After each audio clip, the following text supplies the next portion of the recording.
Hi, my name is Mandeep, and today we are going to do a focus group interview. So I have my members like Daman, Prabjot, and Sukhjit.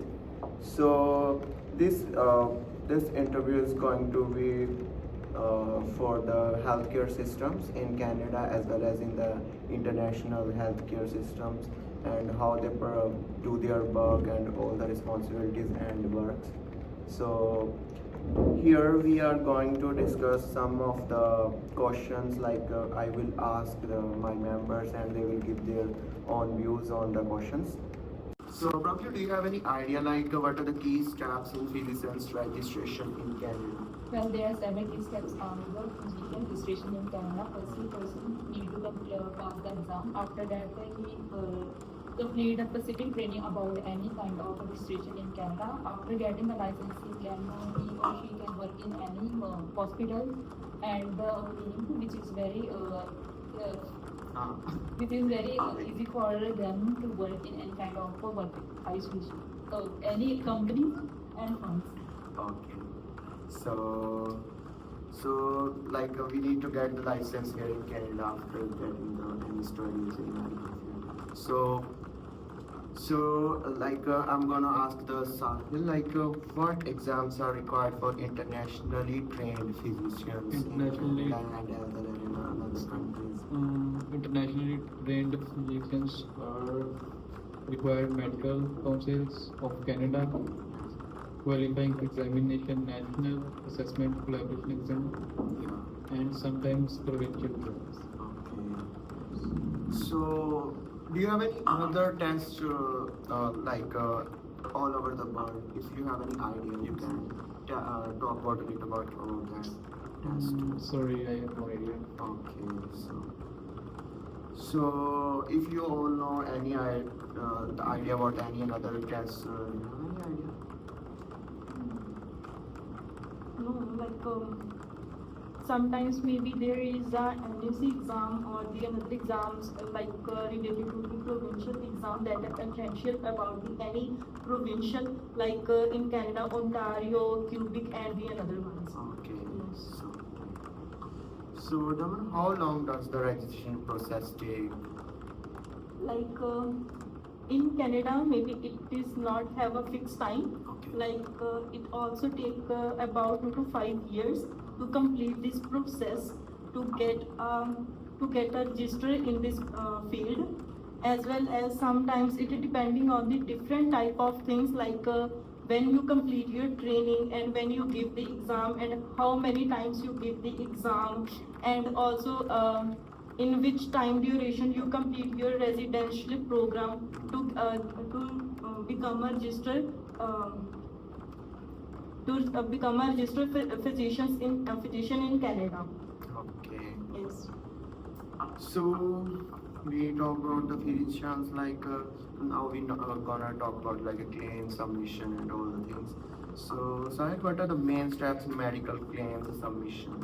So how to do the processing and how to if we want to do reimburse our money for the insurance company. So how can we do that? The main steps in medical claims submissions: document the service correctly, and submit through billing software. Yeah.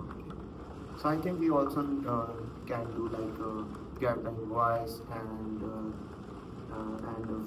fill the claim form and fill the details of how we did and where we went and what the clinic and the service code. So we can mail them directly and we can also fill the applications online. So we can do with this process also.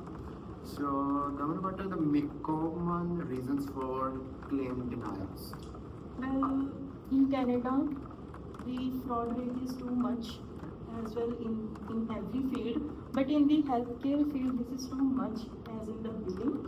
First of all, there is a lot of reasons for this one. First of all, this is in the incorrect codes. If a person have an incorrect codes in their medical billing, it also might be not proceed for the correctly to get a claim. Secondly, this is the missing patient details. If important information like patient name, insurance codes, number, and the diagnosis is missing, it also proceed to become the rejection in the claim. And the last one is late submissions. So we discussed about the common reasons for the claim denials. Like it also might be a biggest common reason. Like if we are doing the uncoveraged claims to the company, so they will definitely deny those. Like traveling to another one place to another. Like if we are using in the emergency time like ambulance, they can cover that claim. But if we are doing the Uber and any another taxi, they will not claim that. So, how can physicians avoid claim rejections? Abjay, do you have any idea about that? Like, how we do that? Well, there are several steps to avoid the any rejections in medical fields. Firstly, any person fill their form properly so that they can get a proper detail about the patient to what the registration will be. And any receptions worker need to complete their billing code properly and accurate fill the out auto method billing, which is very essential to keep the record safely in any kind of electronic form, which is very good for to assess the patient history through these kinds of codes. So now we are going further like uninsured services. So what are the uninsured medical services?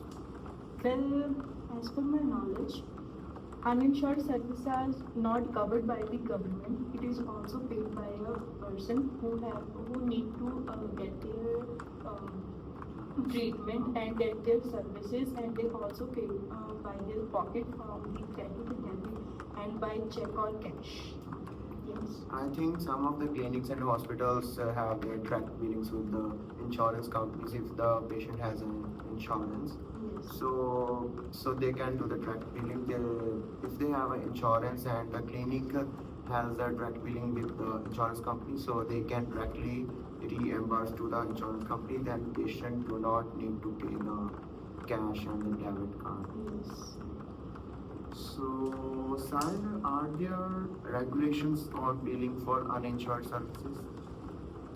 Yes, vehicles must follow ethical billing services practice outlined by their provincial medical college. Okay. So, how do physicians inform patients about uninsured cost? Well, patients can inform their patients by verbal communication. They can talk with the patient directly about an uninsured service which are not covered by any government. After that, he clear all uninsured service by any email, which is very easy for the person to get access about the uninsured service. So we really discussed about the uninsured services and the registration of the physicians for their getting the like a license for getting a job in the hospitals and on their own hospitals and clinics, and also discussed about the claims and submissions. We really find like if we are doing something, we need to do like some efforts for that. So the claims process is good, but if we are follow the rules and regulations, then we can get the claims like, and we also can get the information from the hospital staff and the clinic staff for the uninsured or insured services. So I think it's good knowledge, and we get some ideas about you, and I also give the ideas about it. So overall is that like it's depending on getting the knowledge about more and more things, then we can do work efficiently. So thank you.